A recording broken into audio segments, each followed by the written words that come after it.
On a racheté une collection de One Piece incroyable.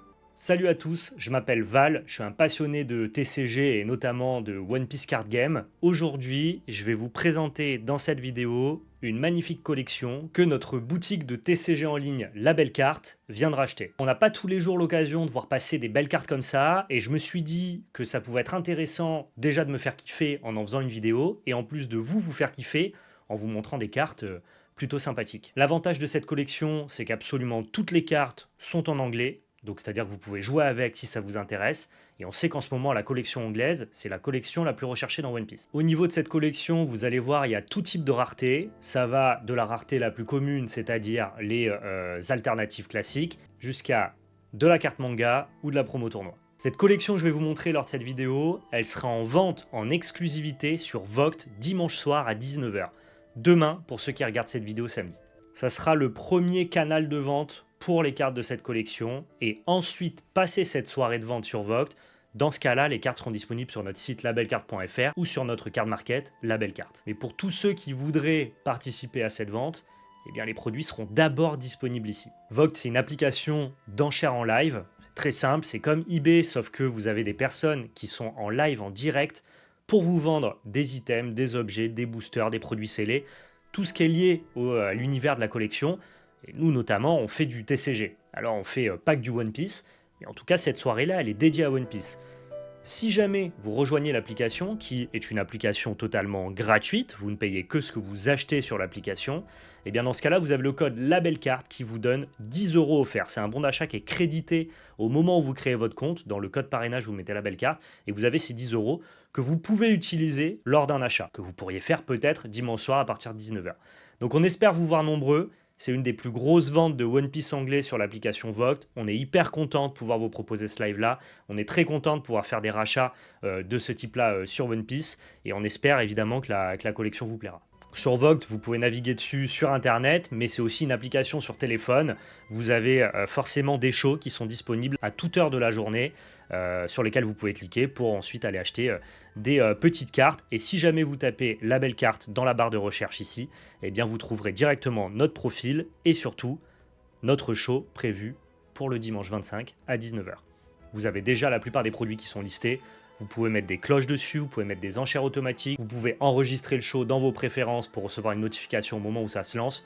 Bref, on espère que ça sera une réussite. Pour tous les passionnés de carton et pas spécialement que de One Piece, mais du TCG et des cartes à collectionner en général, j'ai un Instagram qui s'appelle Val_LaBelleCarte. J'essaye de poster des réels, des petits posts, des shorts verticaux 3 fois par semaine et proposer beaucoup de contenu en story. Donc si jamais ça vous intéresse d'avoir des fun facts, des anecdotes, des arrivages, en gros un partage de ma passion, de la collection, des cartes à collectionner, n'hésitez pas à rejoindre ce Instagram que j'essaye d'entretenir le plus régulièrement possible. Merci à tous. Bon allez, on a pas mal discuté, je pense que vous mourrez d'envie évidemment de découvrir les cartes qui seront en vente dimanche soir. Moi aussi, j'ai hâte de vous les proposer. Je vous laisse mettre votre meilleur pouce bleu avant d'avancer plus loin dans la vidéo, partager dans l'espace commentaire, nous rejoindre sur tous nos réseaux sociaux et tous les liens de toute façon, que ce soit Vogt, mon Instagram, le site labellecarte.fr, tout est dans la description. Merci à tous. Maintenant, je vous montre un petit peu de quoi il en retourne. À préciser évidemment que l'on rachète des collections. Si jamais vous avez des cartes One Piece à proposer à la vente, et bien dans ce cas-là, vous pouvez nous contacter sur notre mail pro qui est présent dans la description lui aussi. Alors au niveau des cartes, on va y aller crescendo. On a des cartes pour absolument tous les budgets. C'est ça aussi l'intérêt de ce show. Si jamais vous êtes joueur et que vous voulez pimper vos decks avec des alternatives, avec des leaders alternatifs, il y en aura. Et si jamais vous cherchez de la grosse carte de collection, eh bien on aura quelques-unes aussi, histoire vraiment de pouvoir faire plaisir à tout le monde, qui que vous soyez. Si vous aimez One Piece Card Game, il devrait y avoir quelque chose qui vous intéresse dans cette collection. On va commencer tranquillement. Je ne vais pas m'arrêter sur toutes les cartes parce que vous allez voir, il y en a vraiment beaucoup. Mais globalement, on a ce type de cartes-là qui seront proposées. Alors tout est en top loader, sleevé, dans un état parfait, mais vous pourrez de toute façon checker les cartes en direct lors de la vente, c'est ça qui est intéressant. Et là voilà, on a pléthore de versions alternatives qui peuvent venir justement compléter vos decks, agrémenter vos decks. Je disais qu'on avait que de l'anglais, mais c'est pas vrai visiblement, parce qu'on a cette petite boa japonaise, on a des petites alternatives françaises, mais le gros des cartes est surtout en anglais. Voilà, je vous montre, on a énormément de versions alternatives.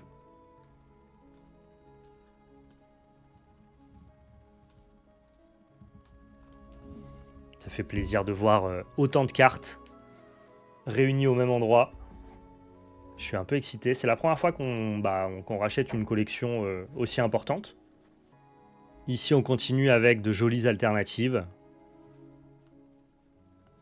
Je m'arrêterai quand j'en verrai des qui me parlent particulièrement. Ce Monkey D. Garp est exceptionnel. Je suis trop content de pouvoir vous montrer ces cartes-là parce que c'est le genre de carte que, en tout cas pour certaines, j'aurais difficilement la possibilité de récupérer en nom propre. Là, c'est évidemment la société Label Card qui détient ces cartes-là.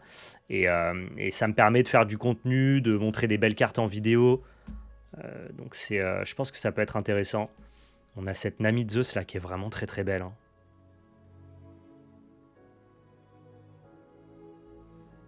Ça, c'est le genre de carte que j'aimerais bien récupérer. La petite Nami alternative aussi qui est plutôt sympa.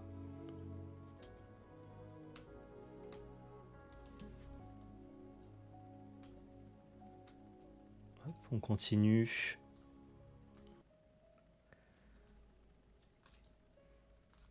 On arrive sur la Baggy qui est très très belle. Pareil, cette Kuzan est magnifique. Voilà, ça c'est l'ensemble des alternatives classiques qu'il y aura à la vente dimanche soir. Autre chose que je trouve très très jolie, j'avais jamais vu ces cartes en vrai, c'est le petit coffret Uta Collection. Donc là, toutes les cartes sont évidemment sorties du coffret, mais on proposera le lot complet à la vente. Voilà, le coffret Uta. Donc vous pourrez directement acquérir l'ensemble des cartes. On ne va pas les vendre une par une. Je les trouve très très belles. C'est la première fois que je les ai dans les mains. J'adore la frame, le contour rouge comme ça. La Shanks c'est exceptionnel. Uta, faut apprécier le personnage, mais en vrai, je la trouve très jolie aussi. C'est franchement pas mal. La Luffy, évidemment, est incroyable. La Nami aussi, avec ce côté un peu crayonné comme ça. Sanji avec les lunettes, très très cool. Franchement, il est beau ce coffret. Hein. Ouais, très sympa. Donc ça, vous avez compris, c'est un lot à part entière. Hein. Tout ça, c'est des petits giveaways qui seront offerts lors de la soirée. Je rentre pas dans les détails, vous verrez ça dimanche soir, bien sûr. Pour les joueurs, même si ça peut aussi très bien se collectionner, hein, les secrets de One Piece sont très belles, mais ça reste aussi des cartes qui sont parfois très intéressantes pour le jeu. On a beaucoup de secrets. Pareil, je rentre pas forcément dans les détails, mais voilà, vous savez que vous allez pouvoir trouver des secrets un peu de toutes les OP. Cette carte-là notamment qui est hyper intéressante dans Blurple, pour ceux qui jouent Up Luffy comme on l'appelle, Youpi Luffy. La petite sabot ici. Cette carte-là pour Green Purple Luffy, c'est un de mes decks préférés moi de One Piece.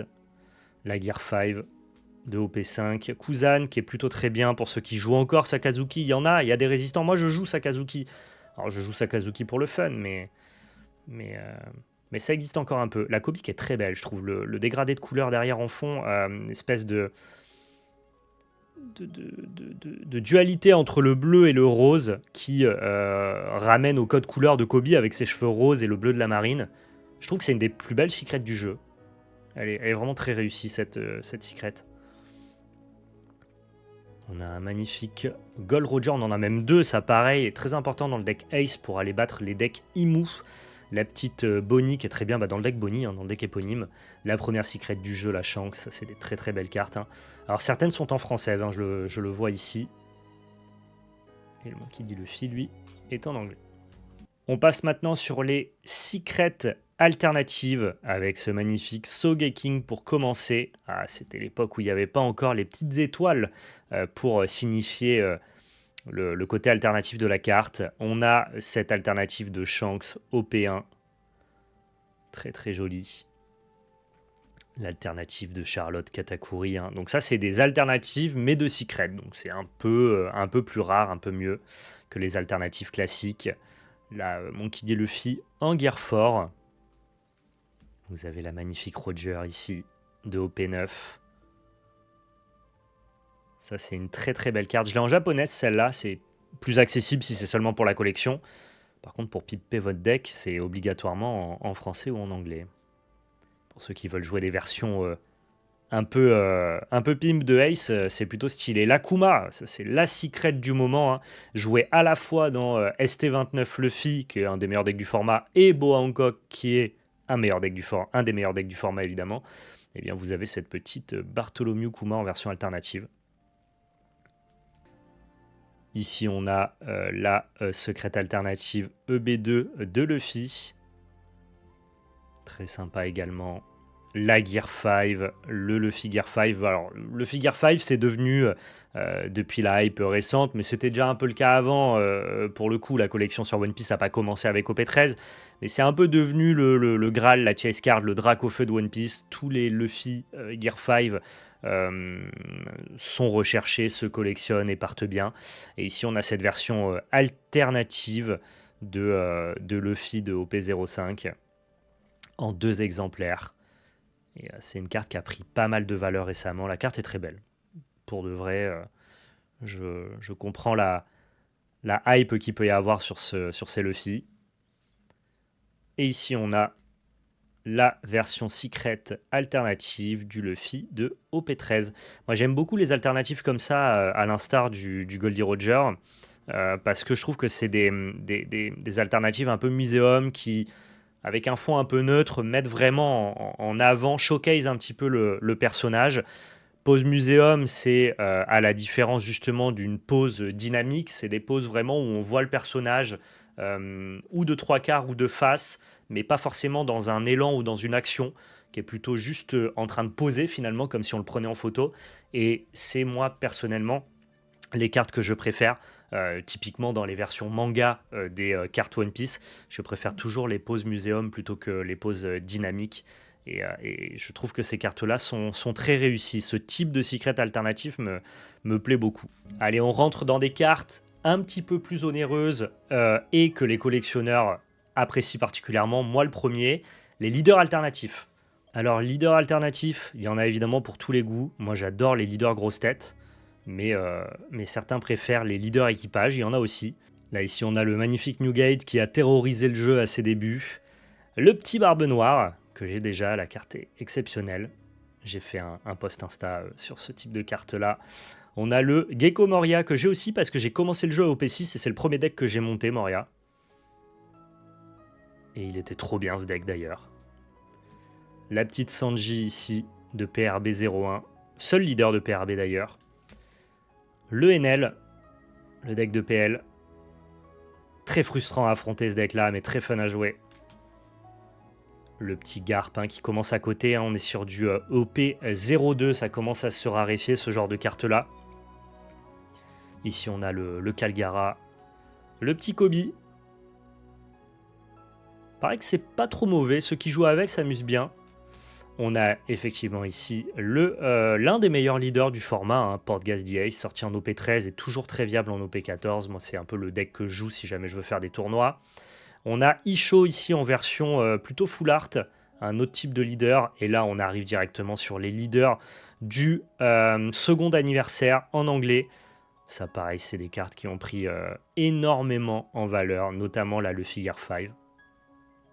C'est magnifique. Je l'avais pareil jamais eu entre les mains. Et donc je suis hyper content de pouvoir faire cette vidéo, déjà pour en profiter moi-même avant que cette carte parte du stock, parce qu'à mon avis ça va pas rester longtemps ça. J'ai la possibilité de regarder ça avec vous. C'est plutôt pas mal. Je trouve que ça manque un peu d'effet de brillance. Tu vois, elle est moins texturée que ce que One Piece sait faire, mais le dessin est assez classe. On a la Shanks, bien sûr, qui déboîte aussi. Et derrière la Baggy. Il nous manque que la Barbe Noire pour faire le full set. Mais c'est pas grave, on la rachètera peut-être dans un autre lot.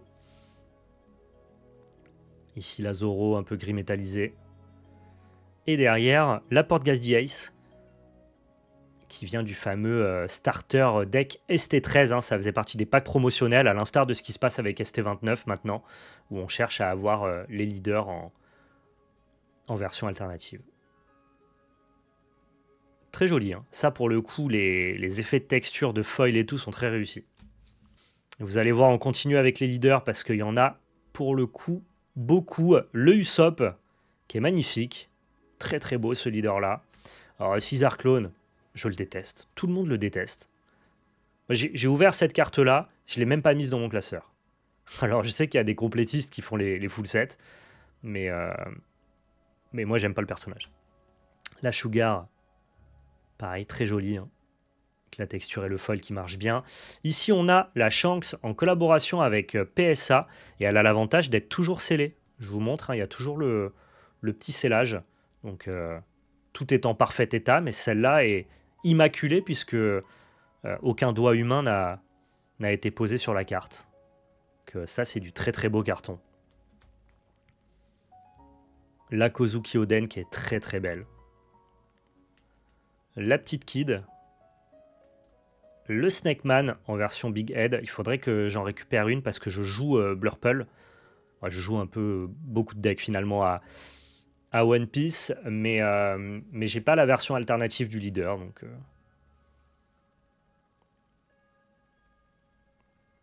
très joli. Le Sakazuki qui régale. Je l'ai en version Jap, lui.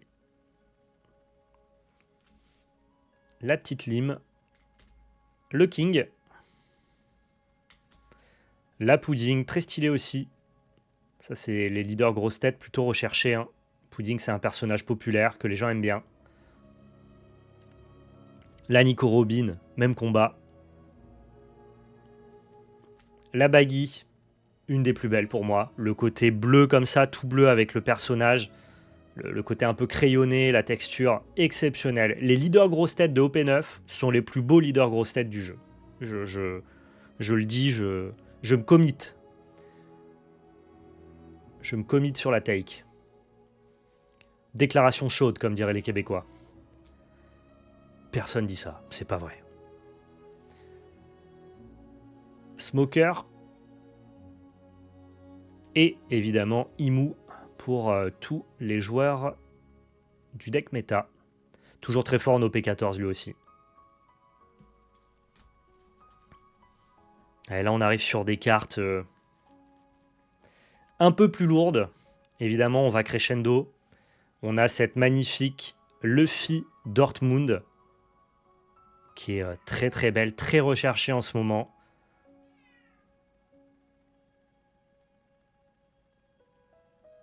Vraiment très sympa, je vous montre, hein, tous les états sont parfaits de toute façon. Ah, c'est très très joli. On a un leader OP01. Et ça, on sait que maintenant, OP01, c'est un peu le set de base de One Piece. Donc les prix sont très élevés. On a cette Zoro ici, qui est un peu iconique, hein. C'est devenu, entre guillemets, maintenant quelque chose d'iconique. Une espèce de référence dans le game de la collection de One Piece. Je trouve pas que ça soit les leaders les plus jolis, mais ils racontent quelque chose. C'était les leaders du début, donc il y a déjà une vibe nostalgique pour ces cartes-là, que je peux comprendre.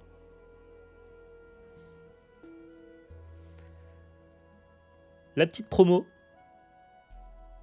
très sympathique en version anglaise. Ça, pareil, c'est plutôt recherché comme carte.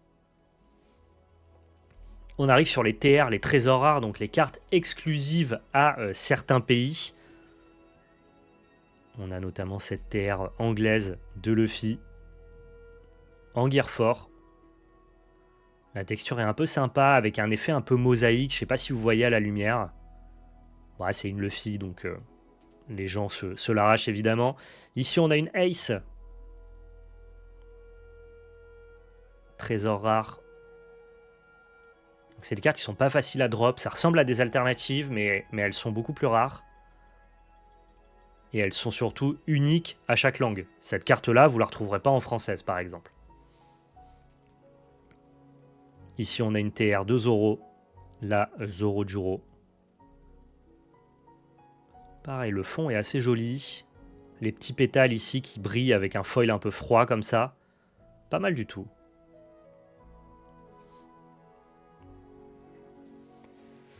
On passe directement maintenant aux SP, les spéciales rares, qui sont de très très belles cartes. Avec notamment cette Wanted Roger.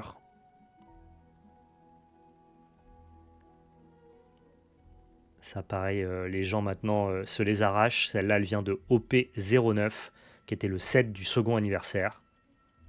Très très bon set d'ailleurs. Je sais pas si j'irai jusqu'à dire que... J'ai un peu une take là-dessus, mais je pense que certains peuvent la partager. Je comprends la hype qu'on a autour d'OP13. C'est un petit peu ce qui a lancé, entre guillemets, l'effervescence qu'il peut y avoir sur One Piece maintenant. Et ça a fait rentrer beaucoup de gens. Non pas que dans la collection, je pense sincèrement dans le jeu aussi. Je pense que ça a attiré des profils vraiment divers et variés au P13. Et puis, il y avait le côté, les parallèles raids qui ont un peu matrixé les gens et compagnie. Et le set est magnifique à plein d'égards. Moi, j'ai vécu au P9. Je connais les cartes qu'il y a à l'intérieur d'OP9. Et c'est personnel, subjectif. Je crois que je préfère OP9 à OP13. Et je sais pas si dans le temps, les gens remettront peut-être pas plus de crédit sur OP9 que sur OP13. Dans le sens où les 4 personnages mis en avant dans OP9, c'est les 4 empereurs.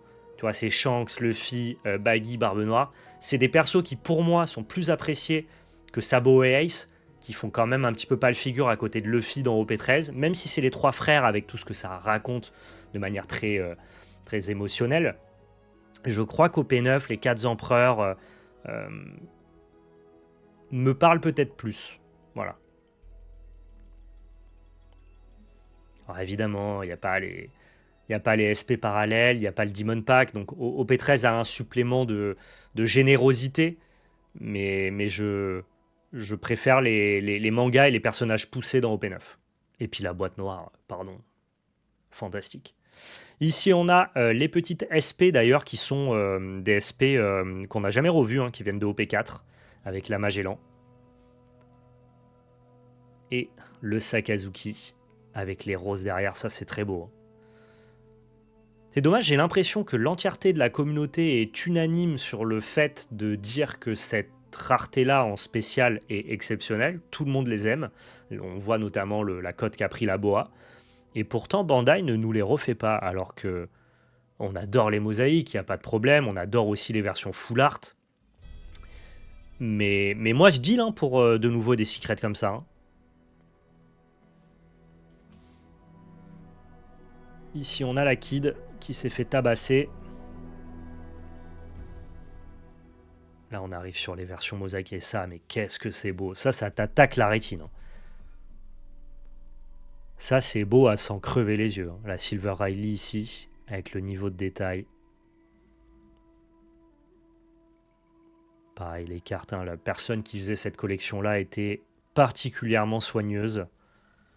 Donc, tout est en parfait état. C'est très très beau. J'adore. J'adore les SP mosaïques parce que... Moi, je les appelle mosaïques. En vrai, je ne sais pas exactement comment il faut les appeler, mais... Je les adore parce que je trouve que le travail, la finesse d'exécution sur la qualité du produit et l'attrait visuel que ça apporte, je trouve qu'il n'y a aucun TCG qui a l'équilibre de ce type de carte-là. Je trouve qu'il y a un niveau de finition, de texture, d'embossage, que seul One Piece est capable de produire à niveau industriel. Je ne vous parle pas de petits TCG plus confidentiels, qui peuvent facilement maîtriser la production et tester des choses. Là, on parle de Bandai, d'un truc qui vend des millions de cartes, et être capable de sortir ça d'usine, je l'ai déjà dit quand je parlais de la Boa OP9, moi je trouve ça bluffant, c'est bluffant. Et en fait, ces cartes-là illustrent particulièrement la qualité technique d'impression, plus que d'autres types de cartes, plus que ce Borsalino par exemple, qui est un peu plus simple. Ici on a la robe Lucci, magnifique, c'est fou. Enfin, j'ai un plaisir à faire jouer ces cartes-là à la lumière. Et c'est juste premier degré une manière d'utiliser la carte. Les cartes, c'est fait pour jouer. Des cartes de collection comme ça, c'est fait pour être bougé sous une lumière. Ça me libère de la dopamine, littéralement.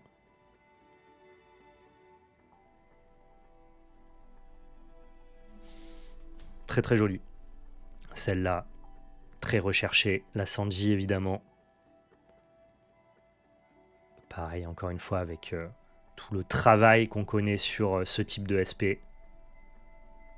C'est grand. On dirait que c'est gravé, en fait. On dirait que la carte, elle est métallique et qu'on a gravé à l'intérieur. Alors que pas du tout, hein. C'est du carton. C'est ça qui est fou. C'est ça qui est dingue. Et ce qui est encore plus dingue, c'est que l'entièreté de cette collection-là qu'on est en train de vous montrer, les cartes sont en anglaise. Donc les gens, ils ont tendance plutôt à les garder en ce moment, les cartes anglaises. Et en plus de ça, elles sont pas gradées. Parce que, passé la rareté des SP, les gens, ils ont tendance à faire grader ces cartes-là. Nous, on vous les propose en loose, avec évidemment une très très bonne qualité de loose. Hein. La Charlotte Linlin, c'est probablement la plus belle carte de Big Mom, quand bien même le personnage n'est pas très très cool, je trouve. La carte là est exceptionnelle. On sait que Autumn a un peu de hype en ce moment.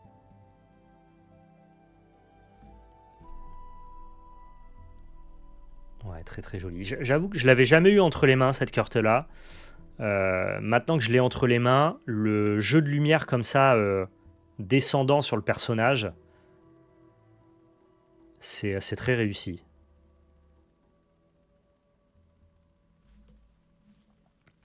Là, on arrive maintenant dans les event manga, qui sont des cartes pas faciles à trouver, pareil, il n'y en a pas beaucoup qui tombent.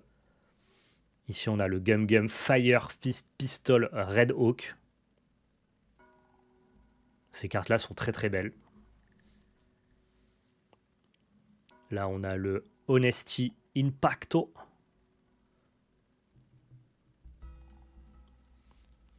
Le célèbre Divine Departure. Celle-là, elle est belle. Hein. Ah, celle-là, elle est... Ouais. Celle-là, elle est réussie. Je collectionne pas les... Il faut choisir ses combats. Hein. Je peux pas tout collectionner, évidemment. Je collectionne pas les event manga. Mais quand je les ai dans les mains, ça boue un peu. La plus belle, pour moi, hein, évidemment, la Gear 2, exceptionnelle. Pose iconique, emblématique. Je préfère la version manga parce qu'on a le visage de Luffy en haut à gauche dans la case. Alors que là, on n'a pas le visage de Luffy, mais pour moi, la pose du Gear 2 à Enies Lobby, c'est aussi emblématique de One Piece que le Gear 5 qui se tient les yeux. Ça dépend quand est-ce que vous êtes rentré dans One Piece, dirons-nous. C'est très beau. Hein. La texture comme ça, l'embossage qu'il y a sur les bulles comme ça, écrit en rouge, c'est du détail, mais ça apporte un cachet en fait.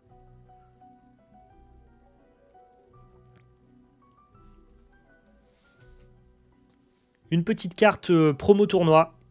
Ça, c'est la deuxième que j'ai entre les mains. La Ben Beckman. Alors ces cartes-là, pour moi, toute la beauté de ces cartes-là, c'est la frame. Et ça, j'adore. Moi, vous me connaissez, je suis un fan de frame. Je préfère d'ailleurs les cartes qui ont une frame plutôt que celles qui sont full art. Je trouve que c'est aussi important que l'illustration, pardon. J'adore quand on peut reconnaître du premier coup d'œil de quel TCG vient quelle carte. Et cette frame qui est adoptée pour les price cards de One Piece me plaît énormément, avec notamment le travail d'une vraie finesse hein, sur la frame et le contour de la carte. Et ça les rend toutes évidemment magnifiques. Hein. La petite Ben Beckman. Et clou du spectacle. C'est exceptionnel d'avoir cette carte-là déjà dans les mains pour pouvoir en profiter avant qu'elle s'en aille et surtout de pouvoir vous proposer ça à la vente en loose, en non gradé, vendu par des professionnels avec un achat sécurisé évidemment. C'est exceptionnel. Le Graal du moment, la Monkey D. Luffy OP13 en anglais. Et dans un état, je vais me permettre de vous montrer ça et de prendre le temps. Parce qu'elle est dans un état exceptionnel, tout simplement.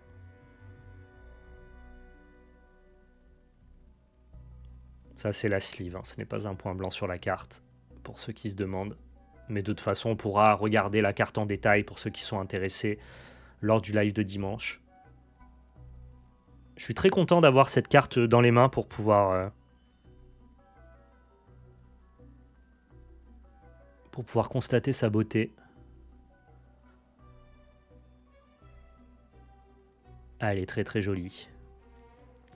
C'est en dehors de mes moyens, donc je ne vais pas la collectionner. Mais je comprends qu'on soit matrixé par cette carte. En fait, c'est Luffy. Il n'y a pas plus classique que cette carte-là. C'est Luffy dans son plus simple appareil. Je pense que c'est la deuxième manga de Luffy la plus recherchée. Peut-être la troisième, parce que le Gear 2 commence à reprendre un petit peu, je pense, la place qu'il méritait. Je pense qu'elle a été sous-cotée assez longtemps, cette manga B2 de Luffy Gear 2. Mais ouais, si on met la Gear 5 et la Gear 2 devant, je pense que que celle-là, en tout cas, même si j'adore le set OP9, je pense que celle-là prend largement la place du Luffy d'OP9.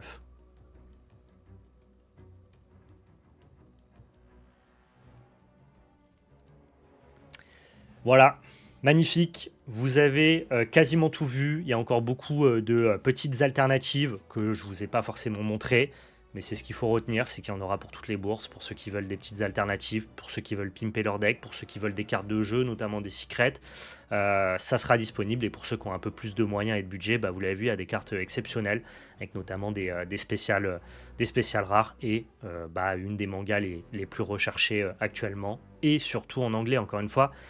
Les cartes anglaises, pour l'instant, les gens sont pas très très vendeurs, donc profitez-en. Tout est listé, le lien est dans la description. C'est moi qui m'occuperai du show dimanche soir. Donc finalement, je vous dis à dimanche, 19h. Merci à tous d'avoir regardé cette vidéo. J'espère que vous avez passé un bon moment, que ce côté partage de collection vous a plu. Même si vous passez pas sur vote, que vous n'êtes pas intéressé, j'espère au moins que ça vous a diverti.